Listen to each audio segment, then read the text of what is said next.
धन्यवाद आपको भी। अच्छा, पहला सवाल रहेगा, आशा कार्यकर्ताओं के द्वारा आप पर आरोप लगाया जा रहा है कि तेजस्वी यादव से आपने रुपया लिया। कितना रुपया लिए हैं? वही आशा लोग बताए कि कितना रुपया लिए हैं। शशि यादव को खरीदने की कितनी किसको औकात है वही लोग बता दे। इससे इसका जवाब और हम कुछ नहीं दे सकते हैं। यानी कि इनका कहना है कि जिनको औकात है वह सामने आए। यह कहीं ना कहीं गलत आरोप है। आशा कार्यकर्ता अचानक आप पर आरोप लगाने लगा। क्या लगता है कि आशा कार्यकर्ताओं को भड़काने के लिए पार्टी का सहयोग है, या फिर आशा कार्यकर्ता में कुछ ऐसे कार्यकर्ता आशा है जो आपके विरोधी है? क्योंकि अचानक आप पर भड़काव आने लगा, अचानक उन लोगों का गुस्सा आप पर उभरने लगा। देखिए, हम लोग 12 जुलाई से 2 संगठन, बिहार राज्य आशा कार्यकर्ता संघ गोपगुट एकटू और दूसरा जो चिकित्सा संघ से सीटू से संबद्ध है संगठन बिहार राज्य आशा फैसिलिटेटर संघ, ये 2 संगठन मिल करके हम लोग लंबे समय से तैयारी करके 12 जुलाई से अनिश्चितकालीन हड़ताल में हम लोग गए। मगर एक संगठन है, अब मैं उसका क्या नाम लूं, वो एक अपना संगठन चलाते हैं जो सिर्फ और सिर्फ आशा को खाने पकाने का जरिया मानते हैं। आशा के बीच में चंदा उगाही का, पैसा उगाही का और अपना खाने पकाने का धंधा चलाते हैं, जिसके कारण उसकी क्रेडिट वो पूरे आशा के बीच में बदनाम है। पिछले हड़ताल में हम लोगों ने उनको भी साथ लिया था, इस हड़ताल में उनको हम लोगों ने साथ नहीं लिया। इस वजह से वो लोग कुछ चंद मुट्ठी भर लोग 10-20 पीएससी में जरूर उनका कुछ न कुछ लोग है, काम है, वो लोग जब हम लोगों ने हड़ताल का, जबकि एक प्रोसेस के साथ, आप जानते होंगे कि हड़ताल की एक प्रक्रिया होती है और जब हम लोग जब हड़ताल में उतर जाते हैं तब सरकार से हम लोग वार्ता करने नहीं जाते हैं। जिस हमारे संगठन का गोपगुट के साथ संबद्ध है, गोपगुट संगठन पूरे बिहार में कर्मचारियों के बीच में सर्वमान्य संगठन है और इस संगठन से हम लोग संबद्ध हैं, इसलिए हम लोग उस तरह की अराजक कार्रवाई नहीं करते। और तब सरकार ने हम लोगों को बुलाया और 2 बार बुलाया, 2 बार में दूसरे बार में उन्होंने कहा कि जो हमारी पहली मांग है उस मांग पर हम कोई बात नहीं करेंगे। हम लोग वार्ता छोड़ के उठ गए और हम लोगों ने कहा कि जब आप पहली मांग पर सरकार बात करने के लिए तैयार हो जाएगी तब आप हम लोगों को बुलाइएगा, नहीं तो हम लोग को मत बुलाइएगा। और तब जाकर के वो 12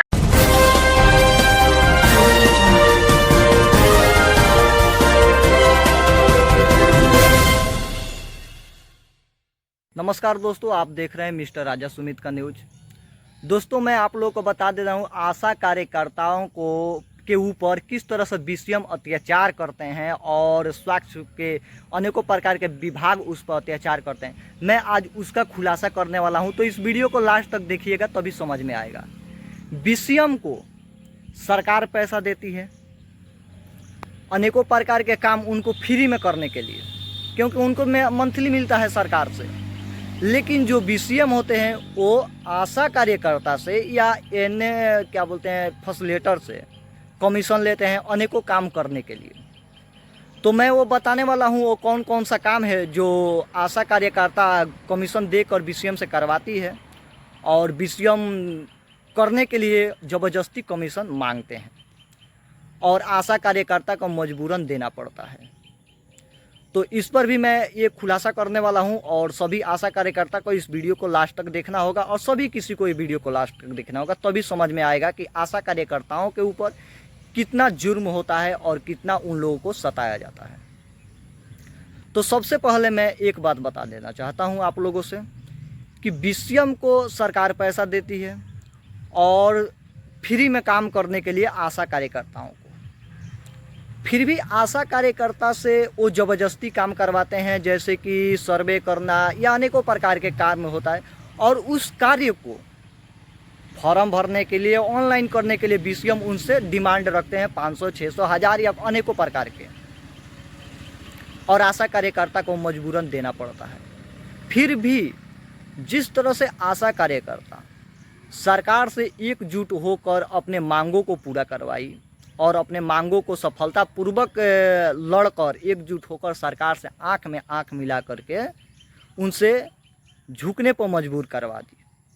उसी तरह से अगर आशा कार्यकर्ता अपने स्वास्थ्य केंद्र में एकजुट हो करके सफलतापूर्वक बीसीएम पर हमला बोले तो बीसीएम भी जिस तरह से सरकार झुके उस तरह से वो भी झुक जाएंगे। लेकिन आशा कार्यकर्ता ऐसा नहीं करती है।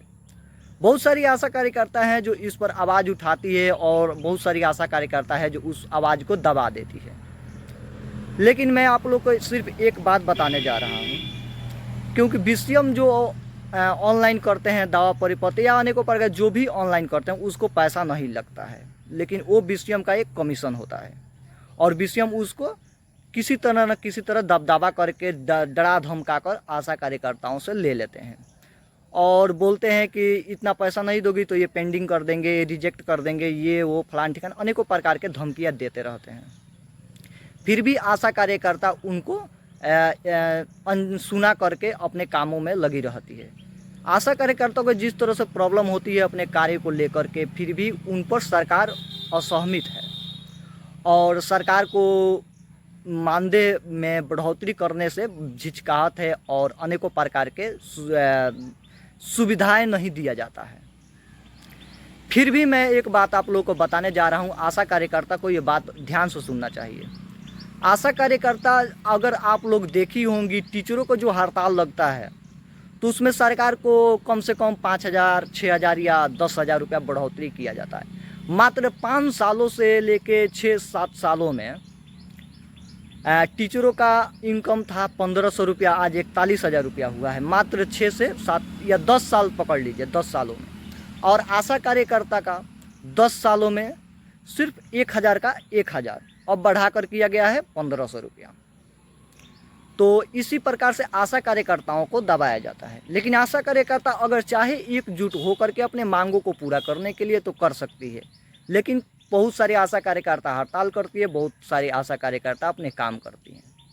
इनमें सहमति नहीं है, एकजुट नहीं है, इसीलिए दूसरा इन पर राज करता है और दूसरा इस पर आकर हक जमा लेता है। तो बीसीएम से जुड़ी बात मैं आप लोग को बता दूं, बीसीएम कोई भी पत्र ऑनलाइन करे तो उनको पैसा नहीं देना है। अगर वो पैसा मांगते हैं तो उसको प्रूफ लेना है कि कहाँ से पैसा लगेगा, हमें लिखित दीजिए। और जो भी आशा कार्यकर्ता को कार्रवाई करते हैं उसको एकजुट होकर के आप लोग लड़ें, तभी आशा कार्यकर्ताओं को सफलतापूर्वक अपने कामों में नो बाधा की स्थितियां आएंगी। नहीं तो हमेशा प्रकार के आप लोगों को पास प्रॉब्लम आते रहेंगे और आप लोग इसी तरह से झुकते रहेंगे और तड़पते रहेंगे और ठोकरें खाते रहेंगे। तो आप लोग को मैं बता दूं, आशा कार्यकर्ता बीसीएम को पैसा नहीं देना है तो नहीं देना है तो नहीं देना है। तो दोस्तों बस इस वीडियो में बस इतना ही, मिलते हैं नेक्स्ट वीडियो में, तब तक के लिए जय हिंद दोस्तों।